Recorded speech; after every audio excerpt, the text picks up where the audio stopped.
Bom, boa noite a todos.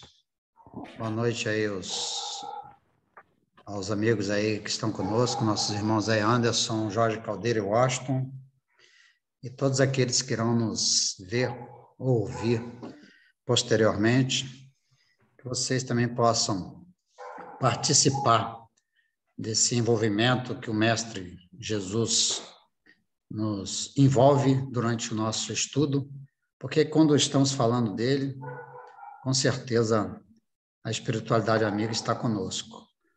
E aí, hoje nós vamos dar continuidade ao nosso estudo, né?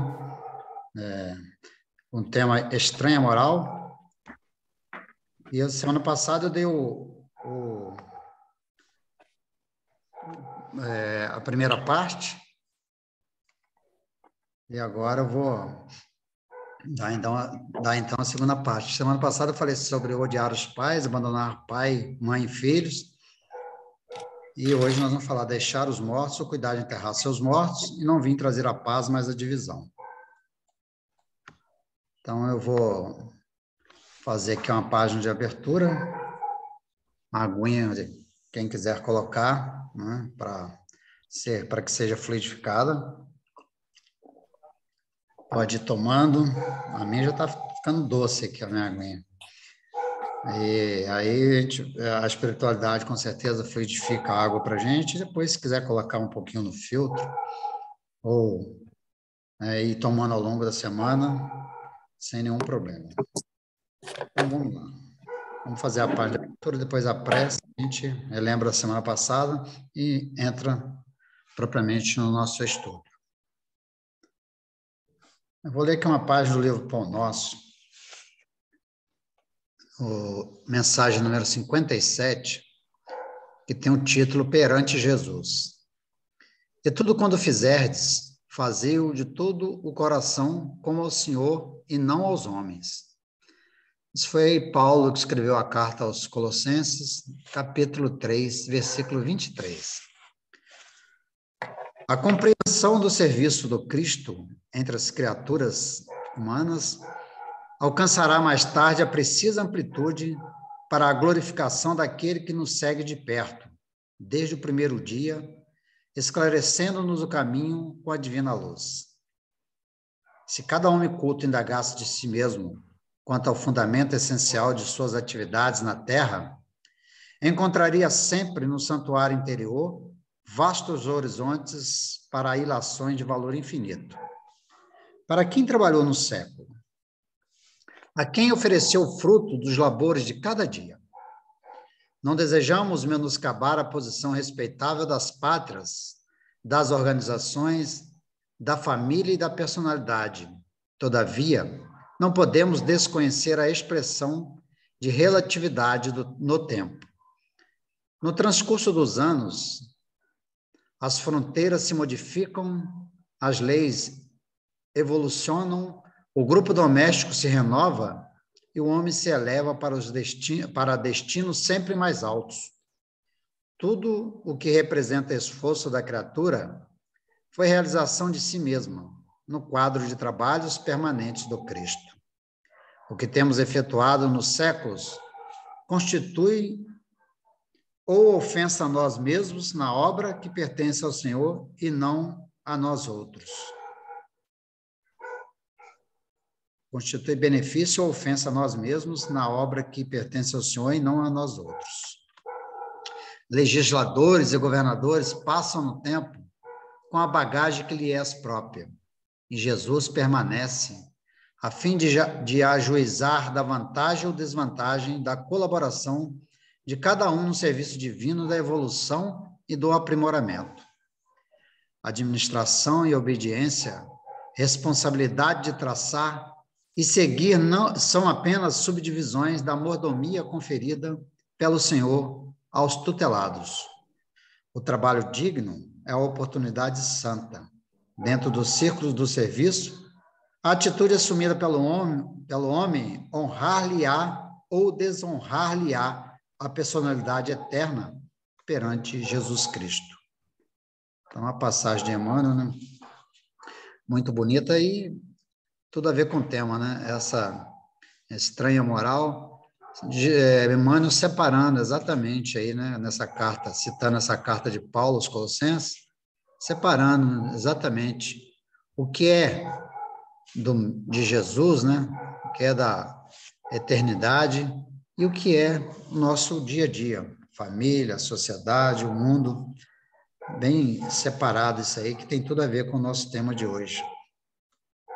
Então, nós vamos fazer a nossa prece, levando os nossos pensamentos até a Deus, nosso Pai maior, solicitando a Ele que nos inspire, que nos intua através dos teus mensageiros de amor, que estão sempre conosco, para que possamos, nesta noite de estudo, absorver, através de um bom discernimento, o que o Mestre querido nos quis falar sobre esse tema desta noite, estranha moral.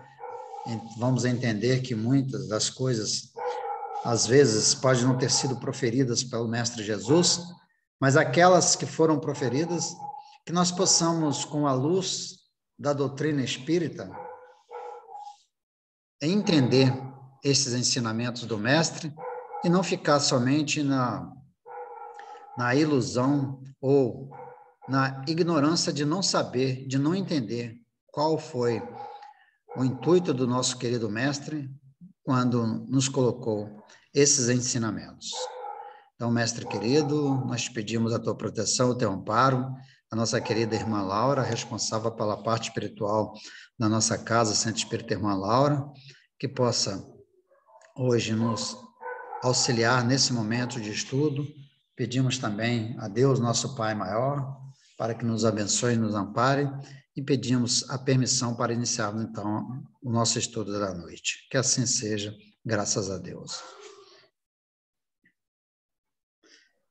Então, a gente vai, como eu disse aqui, né, já estudamos a primeira parte da semana passada, falando sobre odiar os pais, abandonar pai, mãe e filhos, e a segunda parte são temas interessantes, né? Porque odiar os pais, é o que a gente falou semana passada no estudo, abandonar pai, mãe e filhos. Muito, né, estranho. Kardec foi muito feliz, né, inspirado pelos os seus espíritos, pelos espíritos amigos, os espíritos de luz, né? E de dar esse tema, de a gente analisar esse tema, a estranha moral, né? E aí também ele falou, na segunda parte, que vai ser hoje, deixar aos mortos o cuidado de enterrar seus mortos e depois não vir trazer a paz, mas a divisão. Temas interessantes e realmente estranhos, né? Como poderia Jesus colocar isso e a gente, às vezes, seguindo ao pé da letra, não consegue interpretar e simplesmente ignora ou deixa no cantinho, né? Como a gente fala, às vezes deixa debaixo do tapete, mas não tem como fazer isso. Nós que somos espíritos em evolução temos que buscar conhecimento para adquirir a sabedoria e saber discernir o certo do errado, o bem do mal. Então, semana passada, falando de odiar os pais, só um resumo aqui na passagem de São Lucas, né?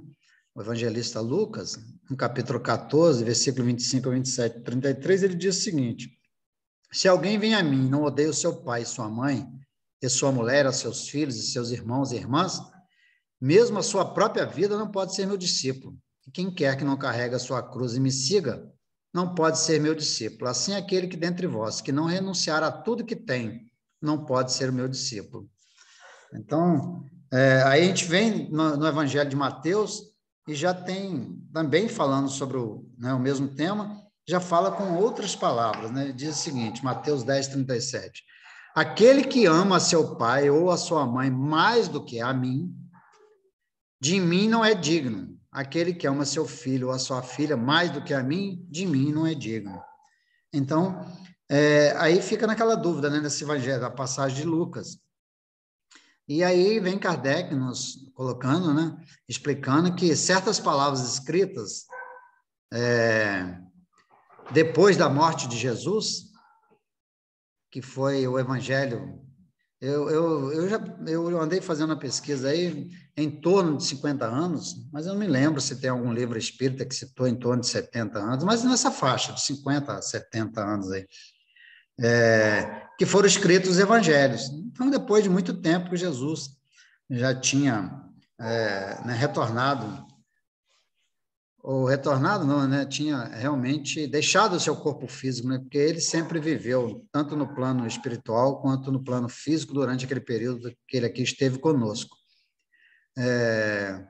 Então, ele diz o seguinte: certas palavras escritas depois da sua morte, pois que nenhum dos evangelhos foi redigido enquanto ele vivia, lícito é acreditar que, se em casos como este, o fundo de seu pensamento não foi bem expresso, ou, o que não é menos provável, o sentido primitivo, passando de uma língua para outra, há de ter experimentado algumas alterações.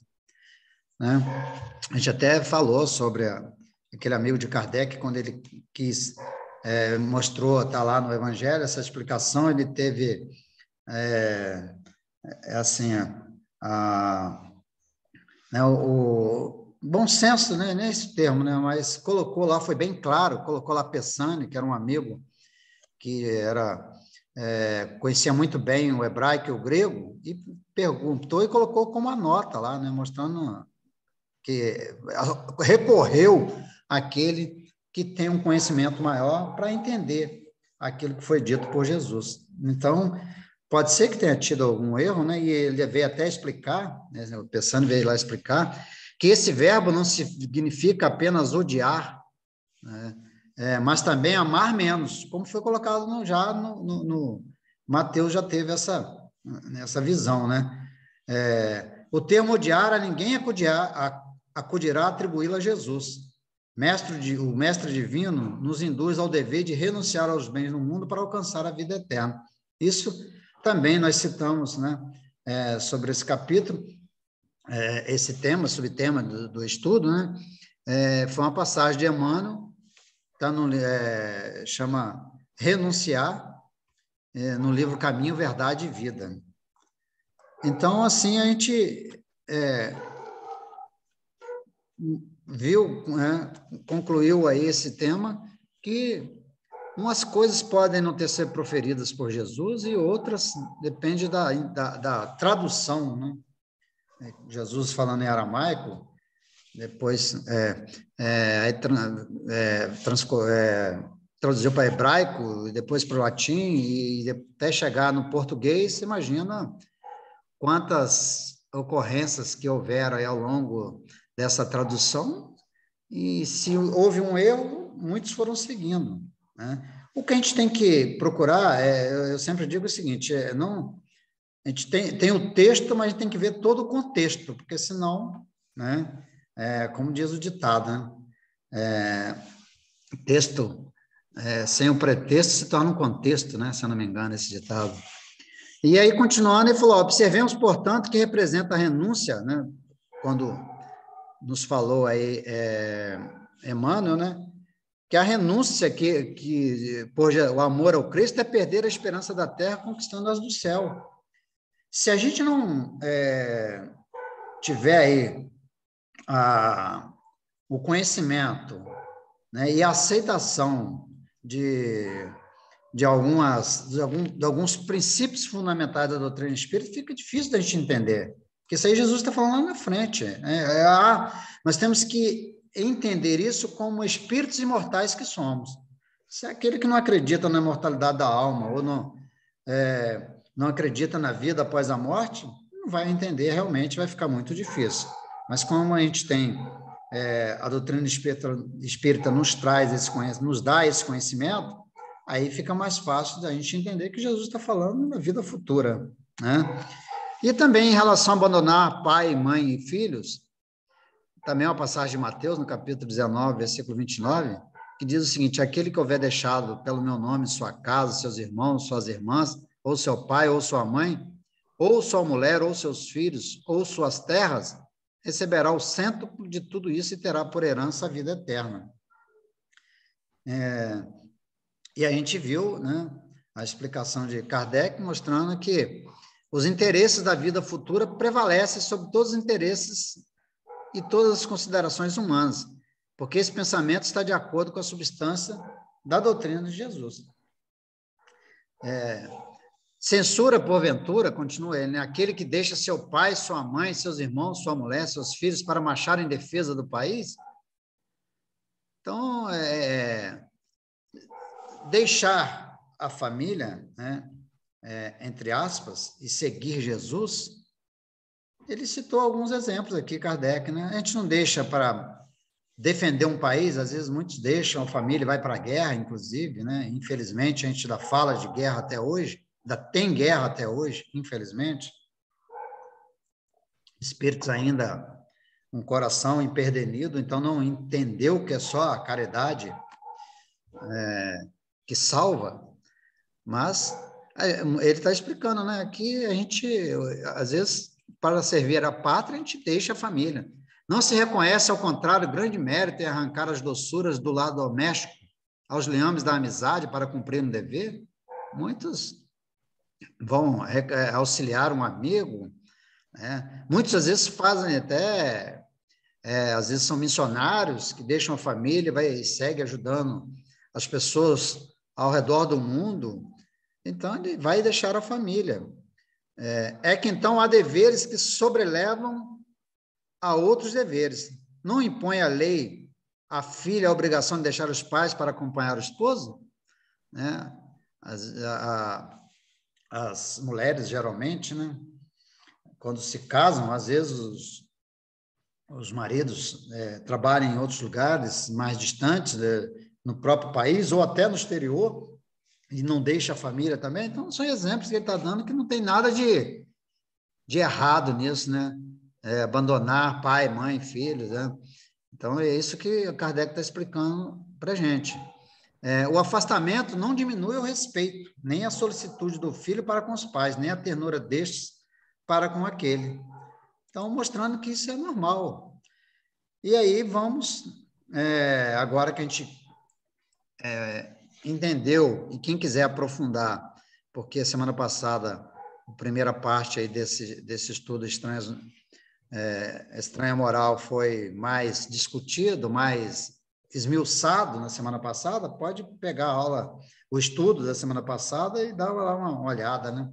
E aí aprofundar um pouco mais. Também buscar lá no Evangelho e outras obras, Emmanuel tem obras riquíssimas aí que nos auxilia para esse entendimento.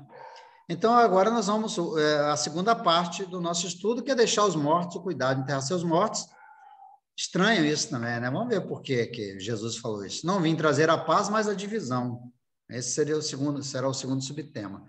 Então, esse primeiro, deixar os mortos ao cuidado de enterrar seus mortos, está também no Evangelho de Lucas, que diz o seguinte: disse a outro, segue-me, e o outro respondeu, Senhor, consente que primeiro eu vá enterrar meu pai? Jesus lhe retrucou, deixe os mortos o cuidado de enterrar seus mortos. Quanto a ti, vai anunciar o reino de Deus. Kardec fala, o que podem significar essas palavras? Deixe os mortos o cuidado de enterrar seus mortos. As considerações precedentes mostram, em primeiro lugar, que nas circunstâncias em que foram proferidas, não podia conter censura aquele que considerava um dever de piedade filial e sepultar seu pai. É ele mesmo, né? Honrar pai e mãe. Jesus sempre falou e destacava esse ambiente familiar, né? E aí continua Kardec. Tem, no entanto, um sentido profundo, que só o conhecimento mais completo da vida espiritual podia tornar perceptível. A vida espiritual é, com efeito, a verdadeira vida. É a vida normal do espírito, sendo-lhe transitória e passageira a existência terrestre. É uma espécie de morte, ele fala, um exemplo interessante, né? Aqui estamos num período fora do nosso habitat natural, que é na erraticidade, que é no plano espiritual, né? Então, aqui estamos num momento experienciando essa encarnação. Se comparado ao esplendor da atividade da outra, ou seja, se comparado ao esplendor da vida eterna, da vida da imortalidade da alma, né? O corpo não passa de simples vestimenta grosseira que temporariamente cobre o espírito. Verdadeiro grilhão que o prende à gleba terrena, do qual se sente ele feliz ao libertar-se. Olha só que interessante essas palavras de Kardec. O espírito, ele está como se fosse numa prisão quando nós estamos encarnados. Nós estamos limitados a esse corpo físico.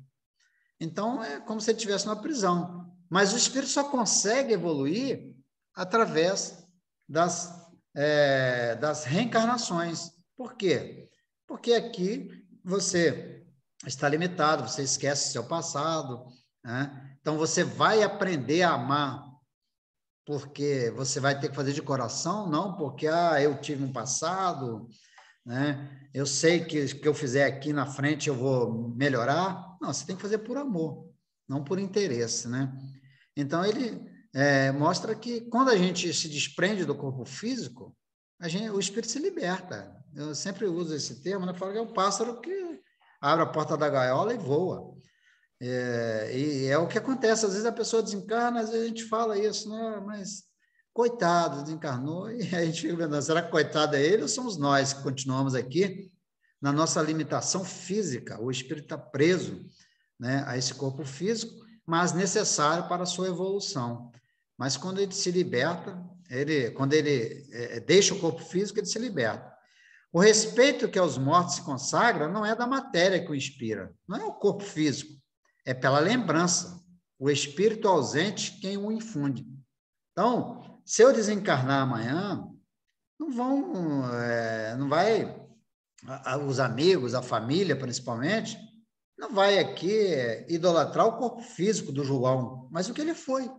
Quem foi o João? O que ele fez? Separar o corpo do espírito, que são independentes. Embora eles tenham a necessidade para evoluir e estarem juntos, mas são independentes. Então, essa lembrança do corpo físico, que muitas das pessoas têm, às vezes a gente, quando perde um ente querido, na nossa saudade a gente tem aquela imagem, e tem a imagem do corpo físico. A gente não sabe, né, como é o espírito, ainda não temos essa condição. E quando a gente vê, né, aqueles que têm essa oportunidade de ver um espírito, na realidade está vendo o perispírito, esse envoltório sobre o espírito que sempre está com o espírito, mas o corpo físico fica separado, perde o seu fluido vital e ali retorna a sua condição normal, que é ao pó, lá transformando novamente em todos os componentes químicos que é necessário durante quando é realizado, né, o início do seu corpo físico, né, quando a espiritualidade, através desse fluido cósmico universal, gera esse corpo físico e nós, então, usamos ele para o nosso crescimento, né? Ele diz, ele é análogo àquele que se volta aos objetos, né? Esse amor ao amor, não, quando a gente fica com aquela saudade e usa, né? Vê e faz essa relação do corpo físico com o espírito, Kardec fala, ele é análogo àquele que se volta aos objetos que lhe pertenceram, que ele tocou e que a pessoa lhe são afeiçoadas, que guardam como relíquias.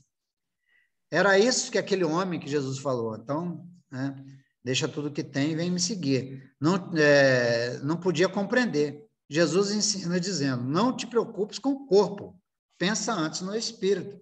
Vai ensinar o reino de Deus, vai dizer aos homens que a pátria deles não é a terra, mas o céu, porquanto somente lá transcorre a verdadeira vida. Só na espiritualidade, né?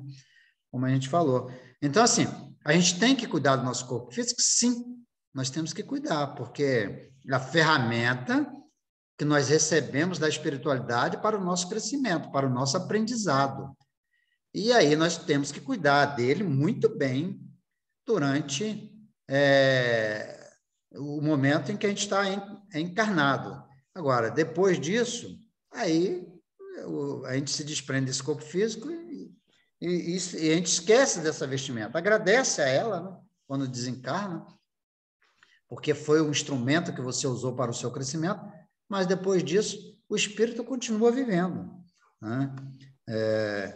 Então, foi isso que Jesus nos disse para que a gente possa através dessa explicação de Kardec, entender melhor. Eu fui lá buscar também aqui na internet, né? É uma explanação de uma mulher, né? Leda Maria Flaboreia, do EVOC, que é o Encontro Virtual, o Consolador, do ano 3, número 175. Eu achei interessante, como tinha a ver com o tema, eu coloquei aqui. E ela buscou nas informações que a gente está estudando, né? Ela colocou: difícil imaginar que Jesus censurasse o filho que queria cumprir sua obrigação de piedade filial. Qual o sentido desse ensinamento? Respeito pelos mortos não pode ficar circunscrito à matéria. Foi o que eu falei agora há pouco. A verdadeira vida é a vida do espírito livre do corpo físico. O sofrimento pela perda, isso aqui que eu achei interessante, o sofrimento pela perda não nos permite perceber que o tempo para o cumprimento da encarnação encerrou-se. E, às vezes, a gente, né, se descabela e fica desesperado porque ainda não entendeu esse procedimento que é a lei natural, né? É a lei de destruição, é a lei natural. O corpo vai se destruir, mas o espírito não. Então, quando a gente está preso a esse corpo, a gente não consegue entender que a encarnação encerrou-se. Prisioneiro que cumpre pena não é livre. Prisioneiro que não cumpre pena é livre. Ela simplesmente é as mesmas palavras que eu falei de quando a gente se liberta do corpo físico, a gente fica livre. Fica claro nessa passagem que o respeito pelos mortos não se deve prender à matéria, mas se realiza pela lembrança do espírito ausente. E aí eu fui lá no Consolador, né? Emmanuel, sempre com as suas explicações que nos esclarece, abre as nossas ideias, nossos horizontes de forma interessante. Essa pergunta foi feita a Emmanuel no livro Consolador, a pergunta 305, que perguntou para Emmanuel o seguinte, né? Chico, a afirmativa do mestre: por que eu vim pôr em dissensão o filho contra seu pai, a filha contra sua mãe, a nora contra sua sogra? Como deve ser compreendida espírito e verdade? Aí ele fala: ainda que temos que considerar a feição antiga do hebraico com a sua maneira vigorosa de expressão. Seria absurdo admitir que o Senhor viesse estabelecer a perturbação no sagrado instituto da família humana nas suas elevadas expressões afetivas, mas sim que os seus ensinamentos consoladores seriam o fermento divino das opiniões, estabelecendo os movimentos naturais das ideias renovadoras, fazendo luz no íntimo de cada um pelo esforço próprio para a felicidade de todos os corações. Na verdade, essa questão 305, eu acho que tem mais a ver aqui também com o segundo item. Eu não vim trazer a paz, mas a divisão, né? Como eu estava busquei o item 305 e o 304, e a gente vai entender melhor isso. Então, essa explicação de Emmanuel. E ele vem também nos esclarecer, Emmanuel, no livro Fonte Viva, na questão mensagem 143, que tem o título Acorda e Ajuda. E aí ele cita essa passagem, né? Essa aqui está mais coerente com esse subtítulo, né? Eu só encaixei ela aqui em posições diferentes, mas aqui a gente faz essa correção, né? Quando Emmanuel continua aqui no livro Fonte Viva, na questão 143, ele diz o seguinte: segue-me e deixa aos mortos o cuidado de enterrar os seus mortos. Aí Emmanuel fala assim, ó: Jesus não recomendou ao aprendiz deixasse aos cadáveres o cuidado de enterrar os cadáveres, e sim conferisse aos mortos o cuidado de enterrar os seus mortos. Há, em verdade, grande diferença. O cadáver é carne sem vida, enquanto o morto é alguém que se ausenta da vida. Há muita gente que perambula nas sombras da morte sem morrer. Trânsfugas, né? Deserto, é o desertor da evolução. Cerram-se entre as paredes da própria mente, cristalizados no egoísmo ou na vaidade, negando-se a partilhar a experiência comum, mergulham-se em sepulcros de ouro, de vícios, de amargura e ilusão. Se vitimados pela tentação da riqueza, moram em túmulos de cifrões. Se derrotados pelos hábitos perniciosos, encarceram-se em grades de sombra. Se prostrados pelos desalentos dormem no pranto da bancarrota moral e, se atormentados pelas mentiras com que envolve a si mesmos, residem sob as lápides dificilmente permeável nos enganos fatais. Aprende a participar da luta coletiva. Sai cada dia de ti mesmo e busca sentir a dor do vizinho, a necessidade do próximo. As angústias de teu irmão ajuda quanto possas. Não te galvanizes nas esferas do próprio eu. Desperta e vive com todos, por todos e para todos, porque ninguém respira tão somente para si. Em qualquer parte do universo, somos usufrutuários do esforço e do sacrifício de milhões de existências. Cedamos algo de nós mesmos em favor dos outros, pelo muito que os fazem por nós. Se encontrares algum cadáver, dá-lhe a bênção. Recordemos desse modo o ensinamento do Cristo. Se encontrares algum cadáver, dá-lhe a bênção da sepultura na relação das tuas obras de caridade. Mas, em se tratando da jornada espiritual, deixa sempre os mortos o cuidado de enterrar seus mortos. Ou seja, Emmanuel fez uma comparação muito interessante, né? Ele fala que, às vezes, tem os verdadeiros mortos-vivos, aqueles que se entregam à matéria e ficam tão obcecados pela matéria que vivem só vida material, estão tão mortos em relação à vida espiritual. Então, é o que ele fala, nos aconselha, para que a gente possa aprender a participar da luta coletiva, para que a gente possa auxiliar e ajudar, né, o próximo, que a gente possa realmente fazer com que sejamos pessoas que participem dessa busca da parte espiritual, não vivenciando só a matéria e vivendo como, né, essas pessoas que morrem em relação à espiritualidade. Então, Emmanuel vem mostrar para a gente aí que a vida ela é muito mais do que esse momento, como foi falado por Kardec em relação à imortalidade da alma. Aqui é somente um momento que estamos vivenciando a nossa experiência e somos apenas usufrutuários daquilo que nos foi concebido para o nosso crescimento espiritual.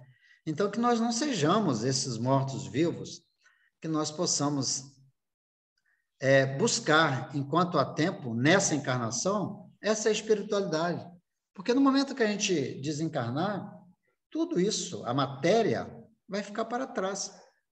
E, às vezes, quando a gente tem muitas posses, né, a gente tem muitos bens materiais, acaba até gerando um conflito, às vezes, entre a família, se a família não for bem orientada, bem, né, educada, e a gente acaba sofrendo isso na espiritualidade, porque muitas vezes se revoltam contra a gente, familiares, né, durante lá a divisão da herança, e eles se revoltam e vai influenciar na espiritualidade, vai nos atrapalhar, vai nos incomodar. E como a gente vê, está cansado de ver nas nossas reuniões mediúnicas, às vezes espíritos que retornam, se manifestam dizendo que estão desesperados porque não estão cuidando da sua riqueza, estão presos ainda não entenderam que retornaram para o plano espiritual, estão presos aos bens materiais, se comportando, né, como verdadeiros mortos-vivos, embora eles também estejam na espiritualidade. Então, a importância da gente poder entender isso.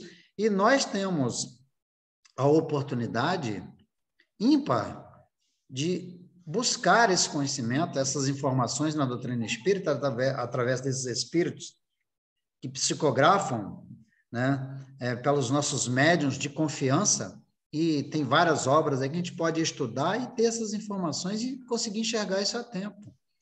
Então, para que a gente possa entender o que o mestre quis dizer, então, quando deixar que os mortos enterrem os seus mortos. Ou seja, se preocupe com a vida espiritual, que essa que é a da sua alma, do seu espírito, ela é imortal. Estamos aqui só passando por um período, por um estágio. E aí, o último tema, então, da noite, que é não vim trazer a paz, mas a divisão. E também uma passagem de Emmanuel que diz o seguinte: não penseis que eu tenha vindo trazer a paz à terra. Não vim trazer a paz, mas a espada. Porquanto vim separar do pai, de seu pai o filho, de sua mãe a filha, de sua sogra a nora, e o homem terá por inimigos os de sua própria casa. Olha só, né? Aí depois, aí a gente fica analisando essas palavras. O que Jesus quis dizer com isso, né? E aí vem a passagem também do Lucas, né? De Lucas, o Evangelho de Lucas, no capítulo 12, versículo 49 a 53, ele também fala: não vim para lançar o fogo à terra, que é o que desejo, senão que ele se acenda. Tenho de ser batizado com batismo, e quanto me sinto desejoso de que ele se cumpra. Julgais que eu tenha vindo trazer paz à terra? Não, eu vos afirmo ao contrário, vim trazer a divisão. Pois doravante, se acharem numa casa 5 pessoas, estarão elas divididas, umas contra as outras, 3 contra 2 e 2 contra 3. O pai estará em divisão com o filho com o pai, a mãe com a filha, e a filha com a mãe, a sogra com a nora e a nora com a sogra. Então, será que Jesus disse essas palavras e se disse o que ele quis passar para a gente? Então, vamos ver o que Kardec falou, né? Toda ideia nova, forçosamente, encontra oposição e nenhuma há que se implante sem lutas.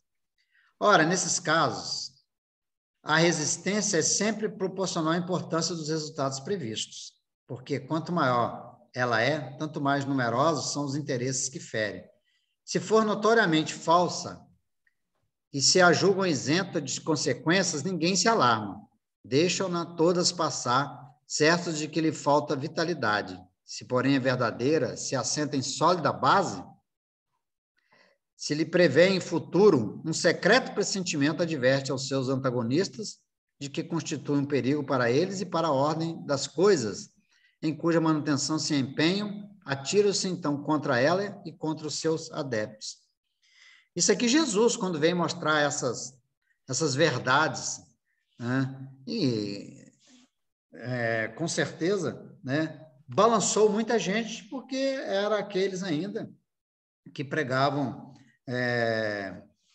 ainda pelo Velho Testamento aquelas coisas que eram de grande interesse, como hoje. A gente não, desde aquela época, se a gente for analisar hoje, a gente vê muito disso, né? E veio-me logo à mente, talvez fale aqui, continuando Kardec falando aqui, mas veio à mente, e a gente vai falar um pouquinho sobre o que é o Espiritismo, que é outra revelação, né? Que é a terceira revelação. Por exemplo, quando você está dentro de uma família em que ela, às vezes, não tem uma religião, ou tem, às vezes, religião até algumas radicais, se você fala que é espírita, aí há desavença dentro da família, realmente. Quando eu comecei a preparar isso tudo aqui, foi uma coisa que veio à mente, e até Joana de Ângeles cita, através de Divaldo, né, alguma coisa relacionada exatamente com a família. Mas Kardec, a gente vai voltar a falar sobre isso, e Kardec continua aqui: Jesus vinha proclamar uma doutrina que solaparia pela base os abusos, né? Acabaria, eliminaria, viria à tona os abusos de que viviam os fariseus, os escribas e os sacerdotes do seu tempo. Imolaram-no, portanto, certos de que, matando um homem, matariam a ideia. Esta, porém, sobreviveu porque era uma ideia verdadeira, assim como a doutrina espírita, né? Engrandeceu-se porque correspondia aos desígnios de Deus e, nascida num pequeno e obscuro burgo da Judéia, foi plantar o seu estandarte na capital mesma, no mundo pagão. Então, Jesus foi, vamos colocar assim, para o olho do furacão. Foi ali que ele foi dizer as suas verdades, né? Tocar aqueles corações, como eu falei, corações endurecidos, e aí mexeu no interesse deles, Então, imagina, a discórdia realmente não veio trazer a paz, porque esses não entenderam, né, o que Jesus quis, qual era o objetivo de Jesus. Continuando aqui, porque subvertia crenças seculares a que eles se apagavam muito mais por interesse do que se apegavam muito mais por interesse do que por convicção. Lutas das mais terríveis esperanças aí pelos apóstolos, foram inumeráveis as vítimas, a ideia, no entanto, avolumou-se, sempre triunfou, porque como verdade levava as que a precederam. Ou seja, eram verdades e com fundamento, né, o nosso governador espiritual, então mexeu com os interesses. E hoje, igual eu falei da doutrina espírita, quando você vem trazer isso, né, que nós, fora da caridade, nossa salvação, temos que amar a Deus e ao próximo, embora muitos defendam essa forma de pensar, mas não entende que a fé sem a obra é morta, interpretam de outra maneira, e a gente respeita, porque cada um tem o seu tempo, mas a gente já entende que a gente tem que realmente fazer a nossa parte, colocar em prática toda a teoria que nós expomos. E aí, quando a gente faz isso diante da família, né, a gente começa a ter ideias diferentes daquelas tradicionais, a gente gera um conflito entre pai, né, filho, entre mãe e filha, ou seja, entre a família. Eu lembro direitinho, o meu pai, né, desencarnou aos 86 anos, desculpa, e meu pai não era espírita, né, não tinha uma religião que ele frequentava assiduamente, se dizia católico, mas não frequentava. E aí, quando eu falava dos pensamentos espíritas, ele não, assim, ele não debochava, né? Mas ele falava, isso não tem nada a ver não, filho. E foi muito interessante, né? Há pouco tempo aí, eu antes estava até presente nessa reunião aí, uma reunião mediúnica, onde ele se manifestou, e ele dizendo, poxa, filho, eu pediu, né? Na verdade, ele usou o termo perdão, mas eu diria assim, desculpas, por ele não ter entendido tudo aquilo que eu falava e que eu estava certo. Na verdade, não é eu que estou certo, é a doutrina espírita que vem trazer essas verdades, essa luz para a gente, né? Então, veio aí uma mensagem trazida pelo médium e do meu pai entendendo isso na espiritualidade, como ele se libertou, ele começou a entender isso melhor. Então, vejam vocês que é o que falou, a questão da renúncia, né, que Emmanuel falou para a gente. Vejam vocês que a gente não vai conflitar com esse nosso irmão que está em crescimento conosco, que pensa diferente, mas procurar colocar de forma sutil, de forma muito amorosa, aquilo que a doutrina espírita nos passa, nos ensina. E é tão gratificante, não estou falando aqui de orgulho nem vaidade, mas de o amor que a gente tem pelos nossos entes queridos, de poder receber uma mensagem sabendo que eles agora entenderam e estão bem, que começaram a trilhar um caminho diferente daquele que ele estava indo quando encarnado. Isso é muito gratificante. Isso nos faz sentir cada vez mais feliz e assim, certeza, né? Ter a certeza do que é essa doutrina espírita, que é a doutrina espírita da nossa vida. Isso é vamos colocar assim, um oásis no meio do deserto, de uma água espiritual abençoada que a gente pode saciar a nossa sede de conhecimento. E Kardec continua aqui, Sócrates também não ensinaram a doutrina até certo ponto análoga do Cristo? Por que não prevaleceu naquela época a sua doutrina no seio de um dos povos mais inteligentes da Terra? É que ainda não chegara o tempo. Ele semeou numa terra não lavrada. O paganismo ainda não se achava gasto. O Cristo recebeu em propício tempo a sua missão. Muito faltava, é certo, para que todos os homens da sua época estivessem à altura das ideias cristãs, mas havia entre eles uma aptidão mais geral para assimilar, pois que já se começava a sentir o vazio que as crenças vulgares deixavam na alma. Sócrates e Platão haviam aberto o caminho predisposto aos espíritos, né? Então, vejam vocês, quando eu até destaquei essa fala aqui, né, de Kardec, pois que já se começava a sentir o vazio que as crenças vulgares deixavam na alma. Aí eu vou voltar a falar da doutrina espírita, vou voltar a falar de família. Muitos ficam perdidos, porque sente esse vazio que as crenças simples, né, deixam na alma, porque não te dá essa certeza, essa tranquilidade que nos dá a doutrina espírita. E volto aqui a falar, eu me preocupo sempre com isso. Não estamos aqui falando mal de nenhuma doutrina, de nenhuma religião. Nós estamos dizendo o que nos mostra a doutrina espírita. E o que acontece com as pessoas, eu tenho exemplo disso em família também, né?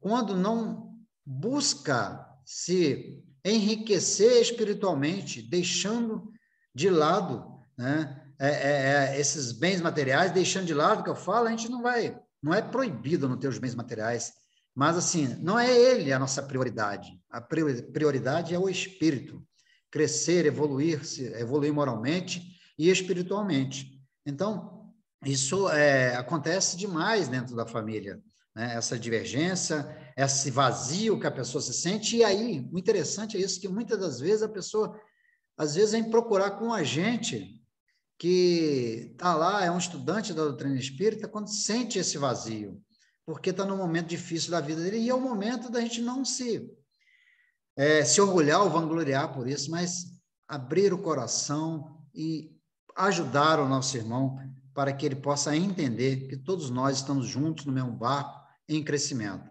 Joana de Ângeles, então, fala aqui para a gente, né, abrir um parênteses aqui, ela fala o seguinte: diz-nos que a estranha moral de Jesus veio como uma espada para separar a mentira da verdade, a posse violenta da conquista honrosa nos lares, nos lares veio para derrubar as construções rígidas do egoísmo, do patriarcado sombrio, do orgulho de clã e de raça, que a espada veio ferir fortemente a ignorância, o orgulho, os preconceitos de cada novo adepto com lutas íntimas pela não aceitação por parte dos entes mais queridos da nossa nova escolha feita, né?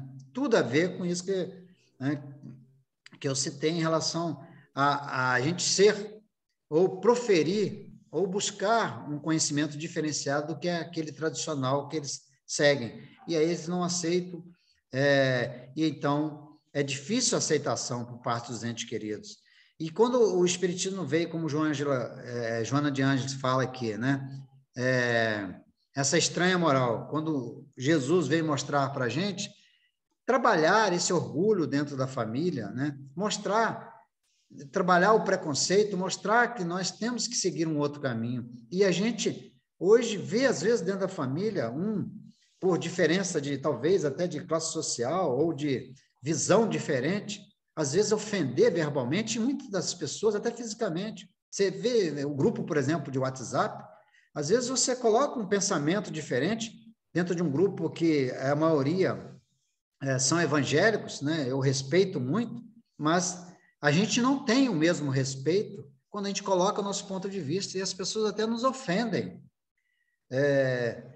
de forma radical e dizem que não, vocês que não entendem, que são radicais, e tem até essa ofensa. Então, é essa separação, né, que Jesus veio mostrar para a gente, e que nós temos que saber conviver com elas, respeitando os nossos irmãos, a alimentação dos nossos irmãos, e a gente também sendo humilde de saber que nós não estamos também acima deles, estamos todos aprendendo junto, né? E aí, para encerrar o nosso estudo da noite, a questão 304 do livro Consolador, Emmanuel fala: qual o espírito dessas letras? Não cuidei de quem vim trazer paz à terra, não vim trazer a paz, mas a espada.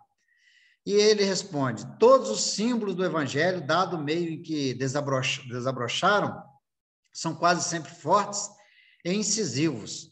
Jesus não vinha trazer ao mundo a palavra de contemporização com as fraquezas do homem, mas a centelha de luz para que aquela criatura humana se iluminasse para os planos divinos. E a lição sublime do Cristo, ainda e sempre, pode ser conhecida como a espada renovadora, com a qual deve o homem lutar consigo mesmo, extirpando os velhos inimigos do seu coração, sempre capitaneados pela ignorância e pela vaidade, pelo egoísmo e pelo orgulho. Também é uma interpretação, olha, diferente de Emmanuel, interessante, né? Que é aquela luta, essa luta que nós temos interna. Não veio trazer essa espada que nós temos internamente de poder cortar e trabalhar as nossas imperfeições, o nosso orgulho, a nossa vaidade, o nosso egoísmo. Então, Emmanuel, como sempre, é muito feliz na sua colocação dessa espada renovadora, né? Vai nos renovar, vai nos transformar, vai nos tornar outras pessoas quando nós entendemos que essa questão, quando Jesus fala que não veio trazer a paz à terra, a nossa terra, vamos usar aí o nosso corpo físico, o nosso interior, né, o nosso espírito que está cheio ainda de imperfeição, que a gente possa trabalhar essas imperfeições, romper com esse homem velho que está dentro da gente e deixar ressuscitar o homem novo. Né? Então, é muito interessante esse tema estranha moral, e quando a gente começa a pesquisar, a gente começa a buscar, mesmo diante da nossa pequenez de entendimento, né, da nossa dificuldade de entendimento, mas a gente busca através das pesquisas e começa a entender um pouco melhor esses ensinamentos do mestre. Então, eu encerro aqui, né, e passo a palavra para vocês, mas mostrando para todos nós que a gente tem que aproveitar essa oportunidade, esse tesouro que nós temos em nossas mãos para buscar esses conhecimentos e esses entendimentos desses ensinamentos do Mestre Jesus. E a palavra está com vocês. Maravilha. Obrigado, João, pelo estudo. É um capítulo importante, né, do Evangelho. E achei legal que você trouxe aqueles outros trechos, né, aqueles comentários do Emmanuel. Esse livro Consolador é um livro muito bacana, é um livro muito legal. Me recordo muitos anos atrás, né, alguns anos, já deve ter uns 7 anos mais ou menos, mas eu estava numa situação muito ruim, e fui ao Centro Espírita lá no Rio de Janeiro, morava no Rio na época. E aí eu fiz um atendimento fraterno lá, bati um papo com uma moça e ela me aconselhou a ler esse livro, né? E eu não entendi exatamente o porquê, até hoje eu não sei exatamente o porquê, mas foi bacana, porque é um livro bem metódico, né? Um livro muito parecido com o Livro dos Espíritos, né?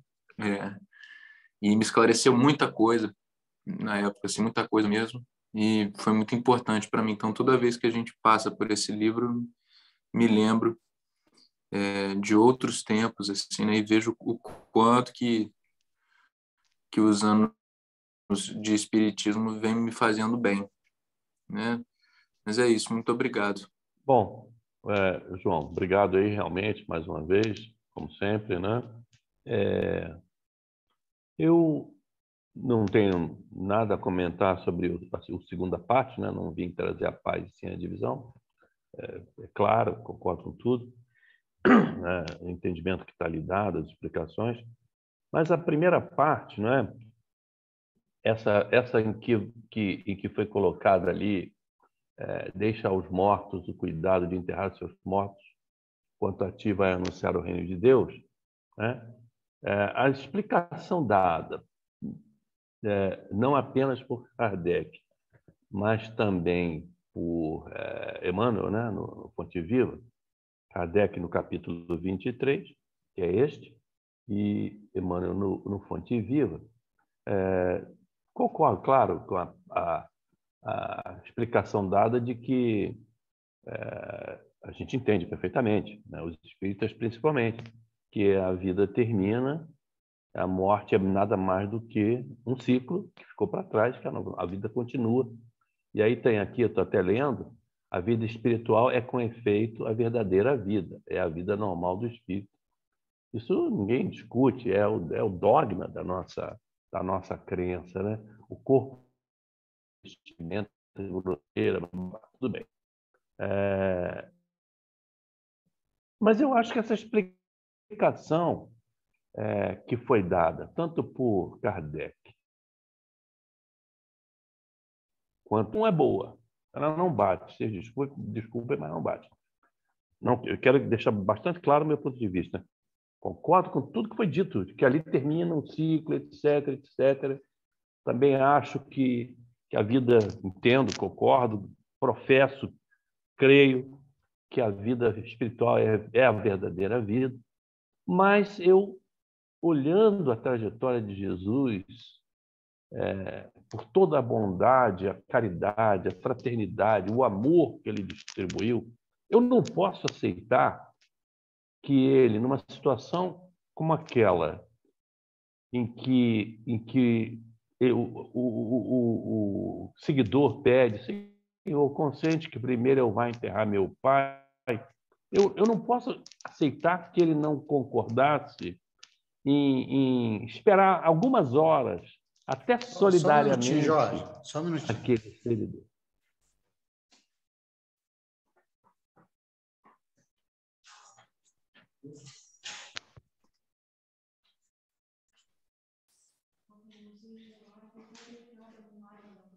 Estou subindo já.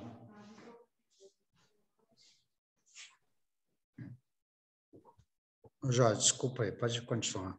Não, tudo bem. Estava dizendo o seguinte, eu, olhando a trajetória de Jesus, eu posso recordar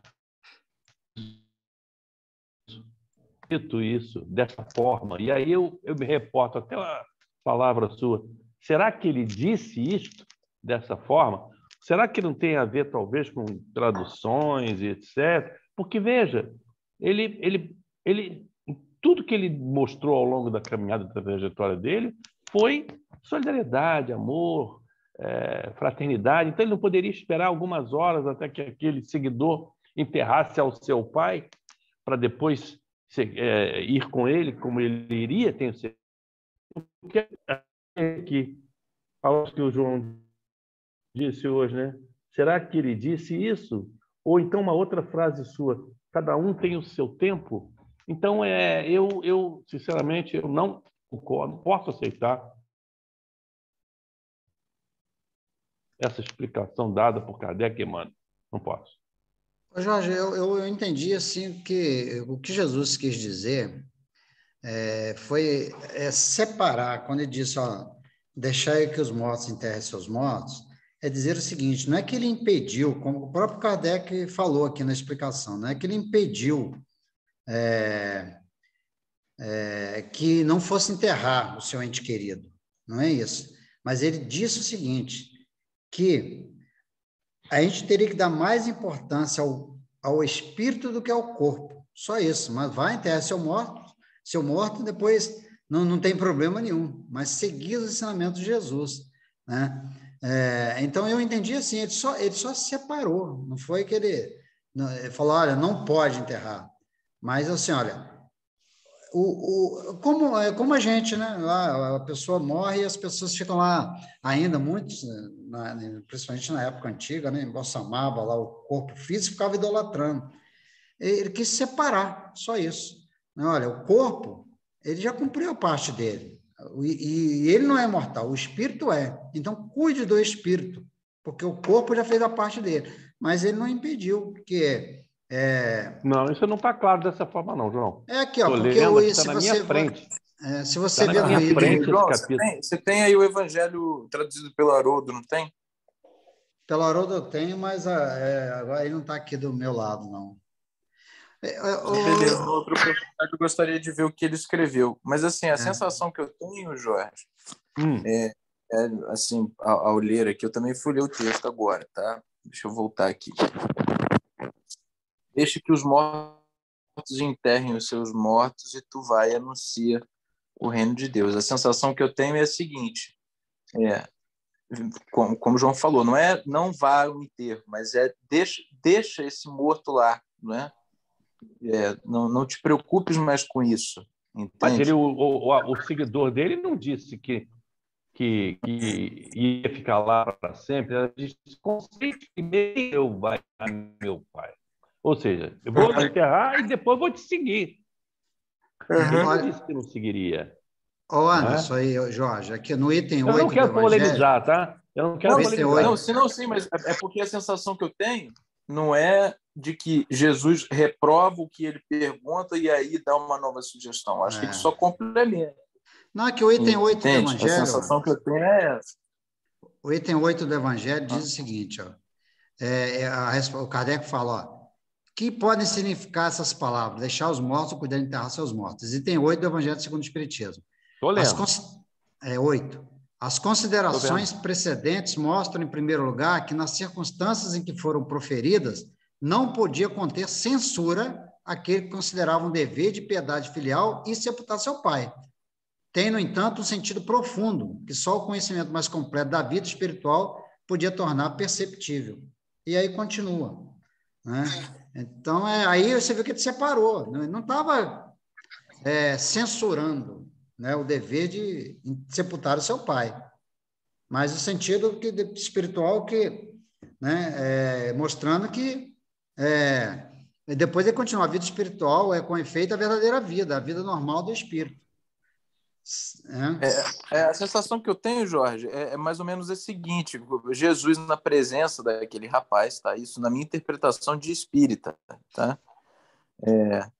Jesus ali na presença daquele rapaz, conectado a ele pelo coração, sentia que ele lamentava a partida do pai e aproveita ali para, né?